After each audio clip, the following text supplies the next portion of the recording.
welcome to the brand new episode of Connecting During Crisis. My name is Joseph Luciano, and alongside Miss Karaoke Queen Michelle Clark, Shelly Fresh. What's going Hello. on? How you doing? All right. Okay, also we got a guest that come back from the last episode. Please welcome Prophetess Lisa Parks from Eagles Nest Christian Fellowship, and please introduce yourselves. Hello, how are you? Bonjour, comment allez-vous? Oh, awesome, awesome. The topic of this episode is the Olympics. The first question going to Prophetess Lisa. Do you think the U.S. will win most of the medals competition? Hmm. Well, considering the Olympics is almost over, no. The U.S., according to history, the U.S. has come in trailing Norway in overall count for the Olympics since 1924. Mm. This year, for some reason, we've been making a lot of mistakes. There's been a lot of falling down. I'm not sure if it's the Olympics with the pandemic, they're not having all the audience to cheer them on, but there's been a lot of mistakes. So, so far we only have 21 medals and we are not coming in number one. Yeah, we've been having problems from the medal situation, but I am not sorry again. I am not sure what happened with the U.S. this year during the Winter Olympics. We got a lot of Mm-hmm. injuries that coming to going on in progress, and a lot of injuries happening, and like people have been falling due to the bobsled competition. You saw the injury that the person fell like. It was like, ooh, that could definitely hurt. Somebody like Mm-hmm. who mentioned. I saw the bobsled when it turned upside down. Yes, I saw that. Last night in the skiing competition, some Yeah. ski broke off. Coming down off one of those tricks and the ski breaks off totally, that could have been very, very hazardous. You were like, whoop. There's been a lot of Yeah. incidents during these winter games that I've never seen in the Olympics before. I know, I understand. What about you, Michelle? I agree. Go ahead. Hello. I agree with everything that's been said. I don't think we have a chance. Everybody had their hopes up high, but I do believe that COVID had a play in things. Like nobody was sure if the Olympics, any part of it was going to take, happen at all at one point. So Mhm. I guess some people kind of got a little lapse in their training as well because they were waiting for word whether or not to continue. So I think it kind of took away most of the competitors' confidence. Mm. We should know what we are not. However, you should always be training. You never know when your day has come. So you should always be in the mindset of this is going to happen. But even with them in their separate camps, I understand there's 4 different camps that they're having. So with everybody still so separated, it's got to be playing on their mind, the fact that they have to be in competition with people, but yet we need to stay physically distant. I don't like to say socially distant. They have to stay physically distant from each other. So that has got to play on their psyche as opposed to having that camaraderie, hugging and, just being in contact with their friends. You now have to be mindful that my life is at stake. I could catch something here that could eventually take my life. So that has got to be playing on everyone's mind, Mhm. America, but on everyone's mind in these winter games. I agree. So I think also about the incidents, I don't know what to say about that. I mean, you're right about the Olympics have never had that many problems before. And I mean, skis breaking, equipment turning around. And then there's the doping situation, Yes. there's the racial bias there that seeped in, the Russian girl they said, well, she's only 15, so it's okay that she doped a little bit. But yet the other black lady got blacklisted, you know. Yes. And I think there was like, no, two black ladies got blacklisted because of that. The runner and the skater. Was that this year? Yup. I missed those, but I watched the young lady last night, and I felt for her. I felt all of her pain because they used her, and all the announcers kept saying, well, where were all the adults who are supposed to protect her? Yes, they used her because she was 15, but the trauma that she is going to be going through, you know, Russia is very hard in the first place, and you know, you expect it to be number one, and then you come out in this situation. They used her grandfather's medication. This whole situation is just very bad. Yeah, it is. Yes. And I agree with you. I mean, yes, she's young and impressionable too. And this could follow her for the rest of her life. It is going to follow her because you know the media never lets up. You know, once you do something, even if you do good, they never let up. They're like, yeah, we remember you. Yeah, and it could be 30 years from now. And they'll be bringing up those videos. Yes. Say, I remember that and she's going to be, it'll affect her mental, you know, faculties. I'm sure it would mess with my psyche, definitely. And I would have to go into hiding for the rest of my life after that. That's how I would feel.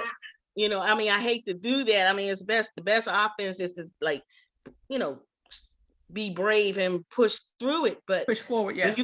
But when you got the world on your neck, how do you deal with that? Exactly. You know? Yep, that's how I feel. It's like, wow. Wow. Yeah, that's all. Hold on, sorry about that again. That's awesome, by the way. So the next question. This is the different topic. Do you guys think Simone Biles' decision to disclose his mental health issue, her career, or has affected her status as the greatest of all time? Who are you asking? Any one of us? Yeah. Okay. Well, no, I don't think it has affected her status as a GOAT.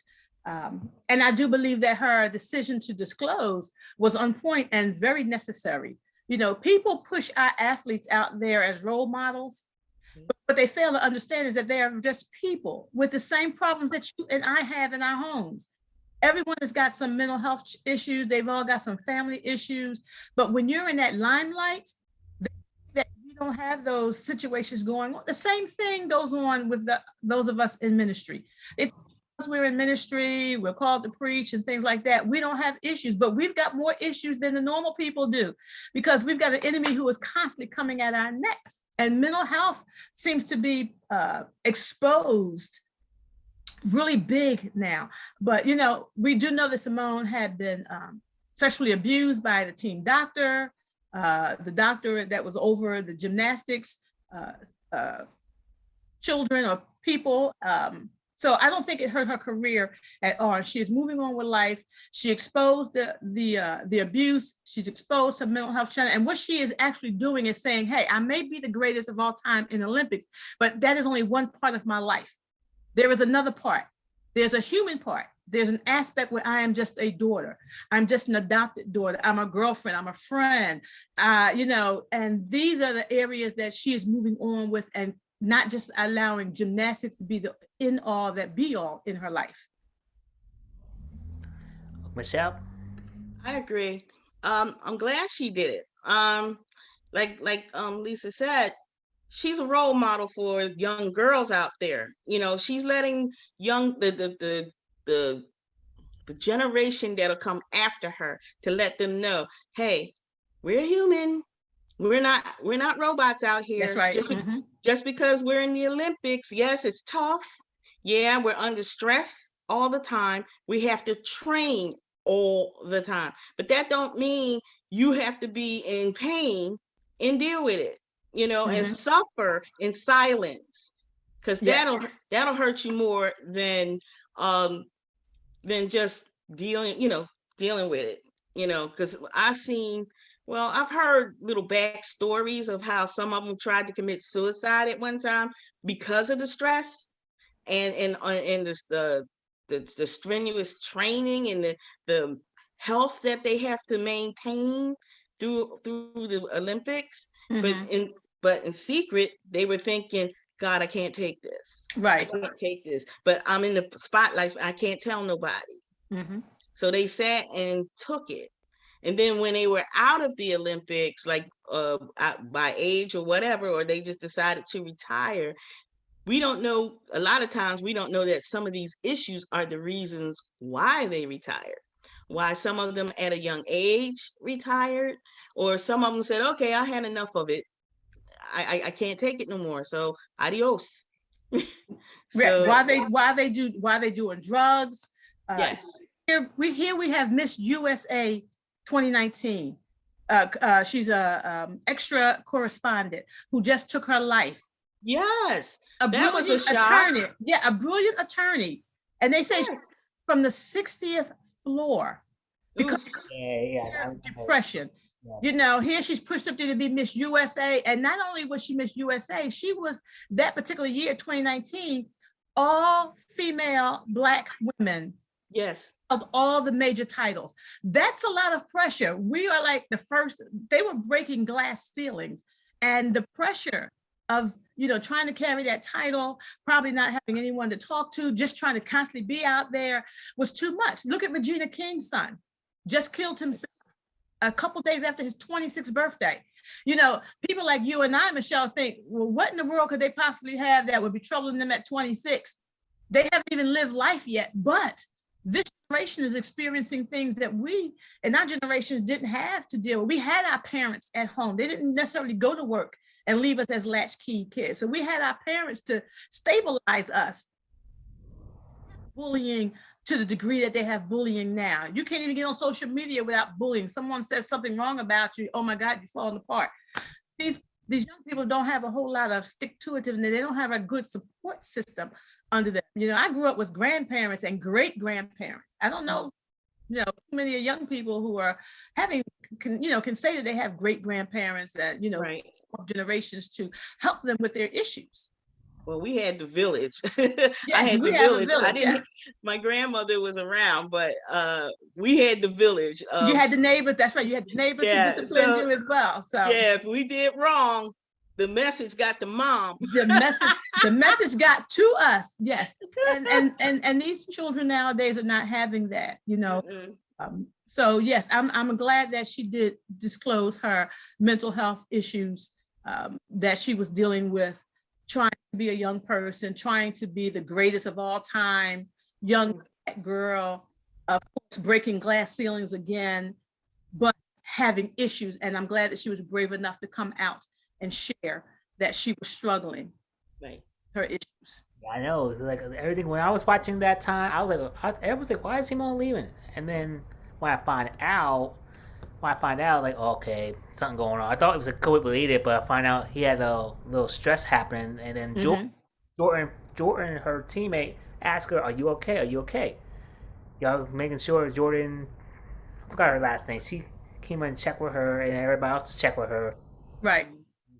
The pressure going into the Olympics with everybody looking at you, everybody expecting these great and grand things that you've done before, and expecting you to do it on this international, worldwide level. Yep. You know, we just exposed the doctor. They had just exposed the doctor, you know, a few months before that he had been messing with the girls. So the pressure of all of that going on, and then trying to go into the Olympics and handle that kind of pressure. Yes, Joey. Jordan Childs, there you go. Jordan Childs came up. Jordan Childs. Yeah, threw me off a little bit. She came and checked, "Are you okay? You okay?" She said she's fine, That was everybody was double check with her, and then she had to do her part, because that was her part that time. Yeah, so yes. It was like, and if we can get more people to expose or to just say that I'm having this issue, then it won't be an issue. We'll take it as what it is. Everybody has got stressors, and now with the economy and the world the way it is, jobs closing up, they're bringing more robotics. I know we're supposed to be talking about the Olympics, but I'm just talking about stress. We're still talking about Simone and her mental health, the stress that these young people are going to be going through just to try and make a living. It's very hard. It is very hard, not going to be, it is very hard. It is. Imagine what it's going to be like. Yep. Oh, I'm sorry about that. Mhm. Next question: which of the sports do you find not worthy of being sport? Oh, I'll tell you, go curling. ahead, What Michelle. is it? What is it? They sweeping the floor with this puck. It's Yes, not. It's not. curling. It's not Curling. hockey. It's not hockey. No. It's not shuffleboard, right? Am I right on that? All Right, I it's know not. is these people are on the floor looking at something, and I'm like, this is a waste of time. And Yep. it's slow moving, and I'm like, why is this an Olympic sport? I don't understand. I mean, you got to explain something to me. Like, when did this hit the Olympics? Like, who said it was worthy of this? You know, it's so boring. And like, oh, well, he just went to the left. What? Yes. What? You know, So, that was my same sport. It's called curling. I said, what's up with that? I watched it last night and I was like, this is beyond crazy and boring.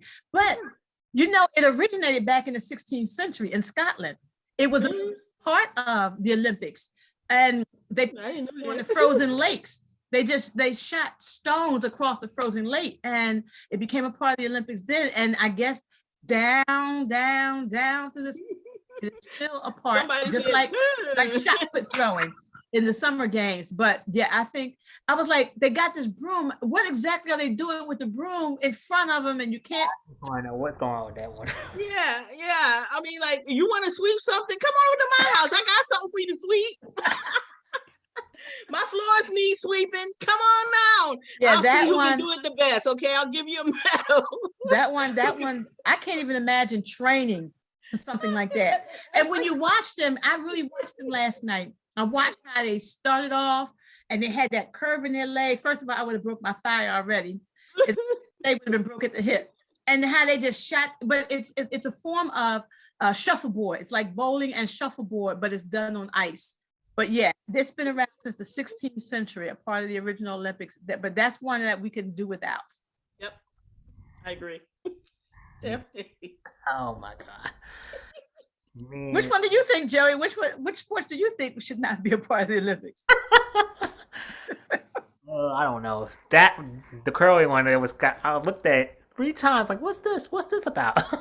I see this like, boom, and people sleeping. Like, what's going on here? Well, there's another one that I found interesting, and I think I just saw it this year. I don't believe I've seen it previously. Now we know that they've added some new sports to the Olympics, like snowboarding. Mm-hmm. But the one where they're skiing and then they stop and then they shoot the rifle. Oh, I saw that. Yeah. Shoot what that's the called. Rifle? Yeah, they ski, and then they carry the rifle on the back of their neck, on their back. They ski to a certain point, and then they stop and they shoot these targets, and they ski some more. Now, I forgot what was called, but that's another one that's really crazy. That's like, y'all don't have anything else. Y'all just trying to make up time now. They making up anything. Yes, they're trying to give people some, like, okay, they're sick of the skating and the what is it the swimming where they do it in groups and all. I guess the synchronized swimming. Yeah, I guess people are bored of those things, so they got to come up with something new.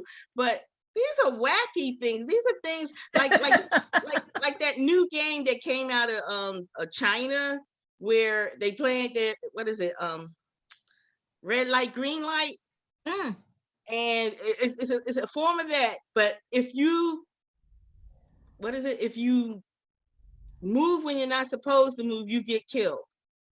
Oh, is that Squid Games? Yeah, like that, like really, and people are really paying attention to this, and now they're in the United States. We have our own version, but we don't kill people. Thank God. Oh, okay. But still, what? I'm amazed at things that come up that interest people. You know, it's like, why? It's the dumbest thing I've ever saw. And China is actually like, okay, you can win, but first you have to die. You know, you have to. They get shot. You get eliminated if you lose. And okay, I don't know what China's idea of elimination really is, because I'm afraid to go over there if I lose something. So you're gonna kill me? You know, I mean, instead of saying you lost, go get off stage or whatever. No, you gonna shoot me? No, no, no, no, no. So when they start doing things like that, I'm like, guess who's not watching you? Yeah, I tried to watch the first time. I was like, oh no. But that sport is called biathlon. Biathlon. It's a unique Olympic event that combines cross-country skiing with rifle shooting. And it debuted in the 1960s. And I'm surprised because this is the first year I've ever seen it. And Wow. Olympics, but I've never seen them do this cross-country skiing and rifle shooting or target. Yes, it's a race. That is so weird. Yes. The What do things you think? people do to be in the public's eye. Yes, yes, yes. And they train for this. I mean, And they train for this. Yes. they train for this. Like, oop, I didn't hit that target. Well, you're not going into the Olympics. You know, it's just too cool. This world is nuts. What do you think, Joe? Everything is nuts. Everything. She said everything is nuts. Nuts. I really like the snowboarding. Skiing is good. The figure skating is really good. Figure skate. I love figures. Yes. Yeah, I do too. I think it's so elegant, and I'm like, ooh, look at that, and graceful. I watch that more than any sport. I do, because that's what I like. It's like it's so graceful, and look at that. Oh my God, did you see that jump that person did? That takes some of those jumps and to do it with a partner and not hit a skate near a face or a leg, and you know what I mean. You don't see no blood on the ice. It's amazing. I kind of, and the physical strength that they have to lift one another up, throw each other up in the air and land, catch them and catch them. I'm like, wow. So I that's one of my favorites. I have to say, that's one of my favorites. I did notice. I think it was like a couple of years ago. I don't know. I was flipping channels. I happened to catch one sport, gun shooting, to shoot a target. And I was like, that's a sport too? Oh, okay. They're like, yeah, riding horses, something else is a sport. I'm like, oh, I'm really, I guess I'm just stuck on the figure skating. Outside of basketball, what else do I know about? Figure skating and the swimming events and some of the skiing. I didn't know about the new inventions, but I'm like, okay, now y'all getting too crazy with this stuff now. I can't keep up. I can't keep up. Yes. You remember Nancy Kerrigan and Tanya Harding back in '94? Oh yeah, that was insane. Thank goodness nothing else like that has ever happened in the Olympics again, because that was just total. That's another stress moment. This woman was like, I want to win. And then for Nancy Kerrigan to deal with that, and basically she got her fame from that as well. It's like, I'm the girl who got her leg broken by Hardigan, and she's like, I've seen a commercial or something. Hi, I'm Nancy Cardigan. You remember this incident? Wow. Okay. And I'm like, okay, that's going to carry her for the rest of her life as well. Her children, grandchildren. I remember when Nanny was in it. You know what I mean?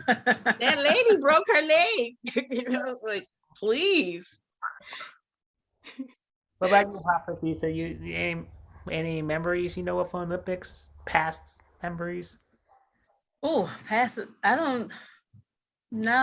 I can't recall any major. I'm more of. My favorite part is the opening ceremonies. That's a hookup. I love the opening ceremonies. I love to watch the countries come in. The Asian countries, I believe China and Japan, they do the opening ceremonies the best. But no, I don't have any specific points that I can point to and say, wow, I remember this. I remember that. I think if I'm not mistaken, the last time Russia actually won ice skating, and I could be wrong, was what's the girl's name? She's the famous Russian who won the Olympics. Well, she got to be a grandmother by now. Not, I'll not check. Natovia. I don't remember that part. That's a good question. That's a good idea. That Joey may have been before you was even born.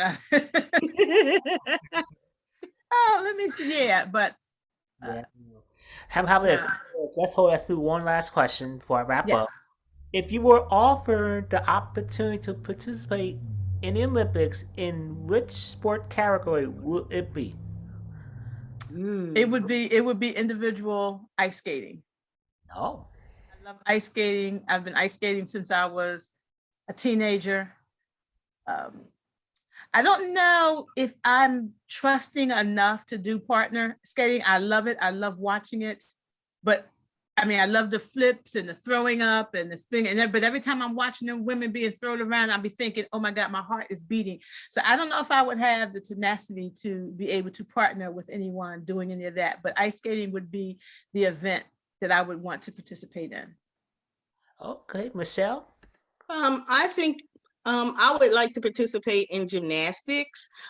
When I was a kid, I wanted to be a gymnast at one time. Not that I have any prowess at it, but when I was in gym, I used to do a pretty mean eagle's nest on the rings. And people at the time, I was not allowed. I wasn't supposed to be on them because I have epilepsy.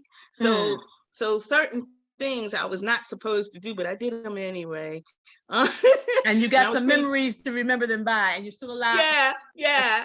But I didn't follow through with it, and definitely my mom was like, "Gymnastics, get out of here, child! You got a death wish? You know, no, we got enough medical problems as is. No." Right.